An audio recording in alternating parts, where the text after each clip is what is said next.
Hey guys, Grayson here with the Grayson Show, and today I got my Rising Fighter Buggy that I'm going to start building today, I'm pretty sure. And my dad gave me this as just a surprise and a gift for me. I didn't know that I was going to get it, and Dad, you can talk.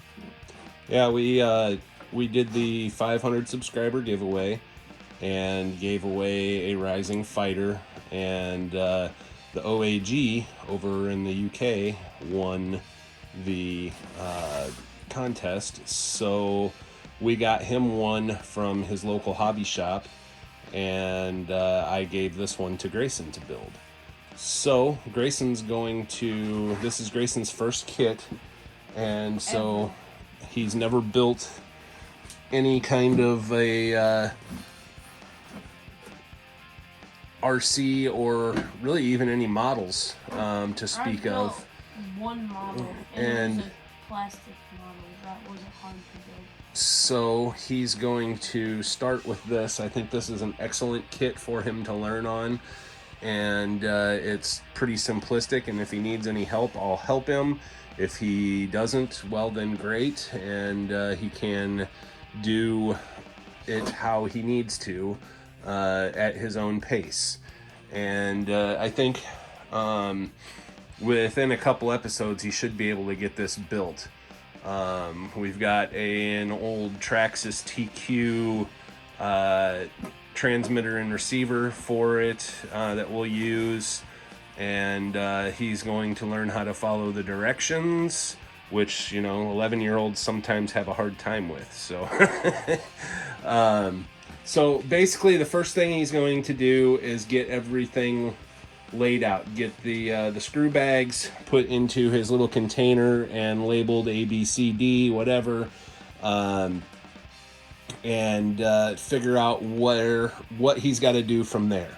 So while he gets it all laid out, I'm going to pause it and I will bring you back then. So one thing that I wanted to do while he is building the kit is I'm going to paint the driver figure for him. And I'm going to try and do some sort of custom, maybe stars and stripes or flames or something cool on the helmet here for him. And so yeah, but he's going to get his screw bags laid out here in the container, and then start taking all the bag or the trees out of the bags and everything, and figuring out what he's got. Alright, so I got my radio gear all hooked up, and now I got the servo plugged in, and I got the throttle control plugged in. So what we're gonna do first, turn the radio on. That's on. Now we're going to... You might have to... Oh, it's centered. So it's centered now. I was gonna say you might have to bind it, but it's a pretty fast little servo, huh? That's one of those 4 for $25 Amazon ones that Adam told us about. We've had pretty good luck with those servos. Let's see the torque doing this. Definitely trying to get out of my hands. Yeah. So that is where he starts for step 1, or step 2 actually. Yeah. Because step 1 they tell you to plug your battery or charge your battery and blah blah blah. So now he's going to move on to step 3 and then step 4. And I've explained to him about the parts trees being lettered. And this particular one, I don't know if you guys will be able to read it, but is D, and that's going to be the first parts tree that he'll need. It's labeled right up here. He's going to need D1, so he'll cut D1 off of here and start with that. He's got to, well, that doesn't start till step 4 actually, but he's gonna go ahead and get his servo saver put together. And so now that the servo's centered and everything, we can disconnect that, and we'll be moving on.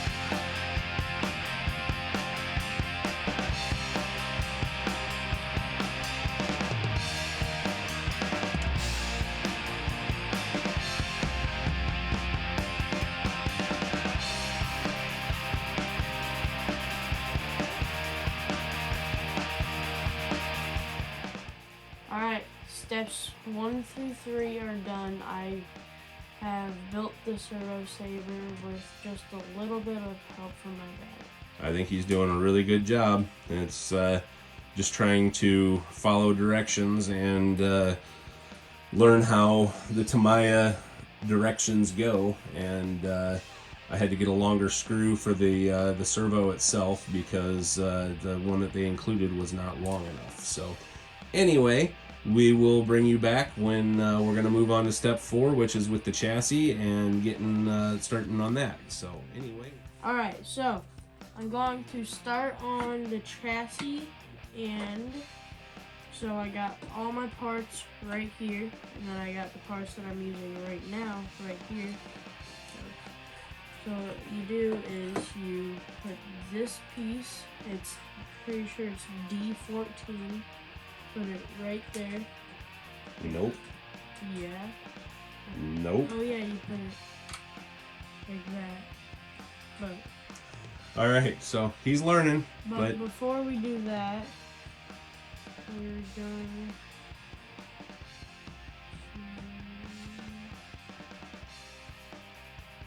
we're going to put you back on time lapse while he does these steps.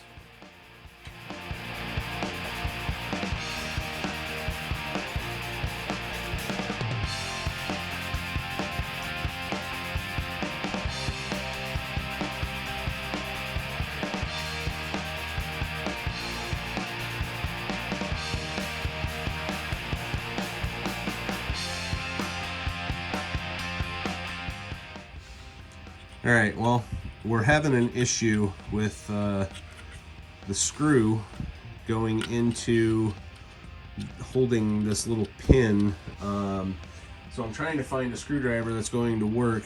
That hole is a little tighter than the other one, and it's just something's not right about it. So bring you back when we get this figured out. All right, one more little piece, and he's done with step 4 here. Same screws. You already had them out.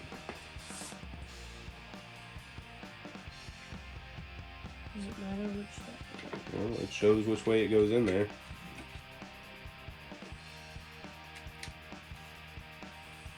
Here, now you got the right.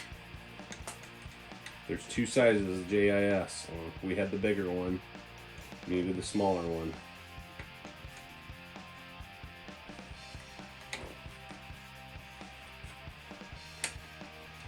So far, so good. I've never built this kit either, so it's we're going step by step, and I'm learning too.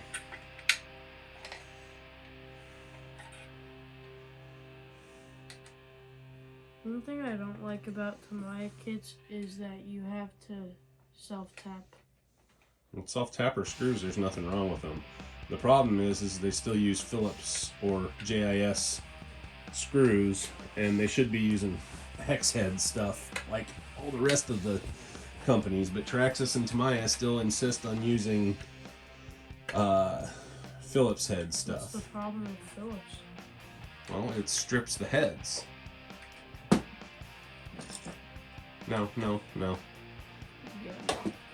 No, you got the right one. Here, just set it down. Let me show you. Set it down on the table, just like that. You got something to screw against, and you just push on the screwdriver, push down on the screwdriver as you're screwing it in. So now it's in all the way, it's nice and tight, and ain't going nowhere. What do you think it's for? Servo mount? Turn the page and you'll find out. On to step 5.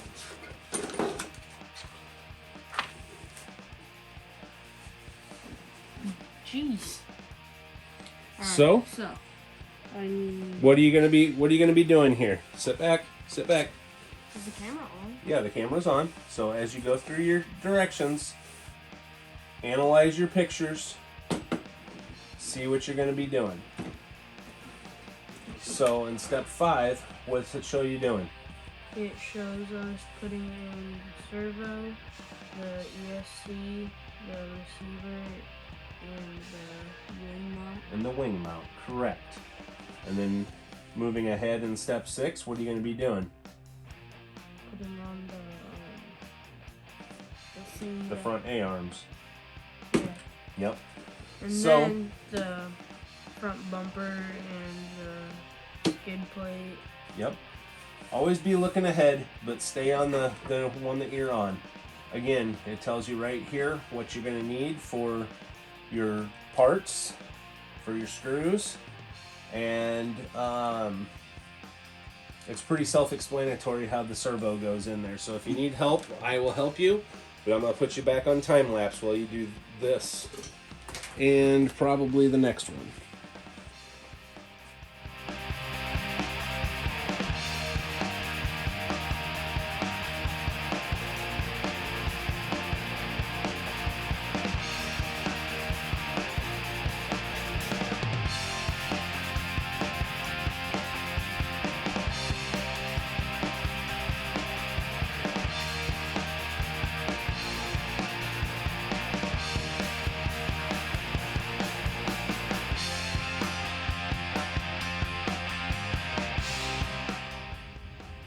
All right, Grayson. You've successfully built the front half of the chassis, and the last thing you got to do is pop your ball joints on. And I know you've never done this before, but you just put it right there, squeeze it on. Same thing with that one. And make sure you're on the back side there. Pop it on.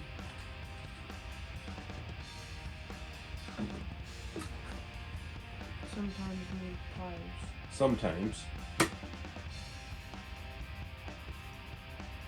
Shouldn't take too much effort with those.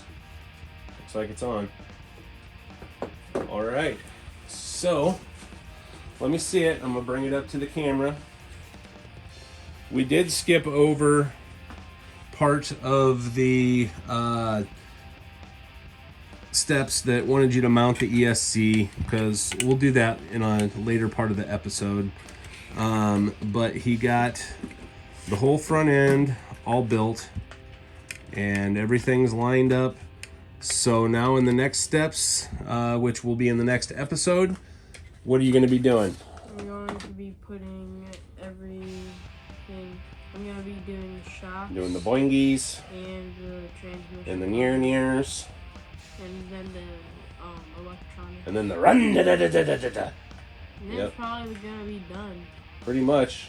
Yep. We got to sticker up the body. Don't take much. I'm going to paint the driver figure. And so yeah, moving right along. I like these tires. So guys, Grayson, what do you have to say? Thanks, Dad. And thanks for watching. Hit that like and subscribe. And thanks for watching the Grayson show. Thanks, Dad. All right, guys. Thanks for watching. Have a great day.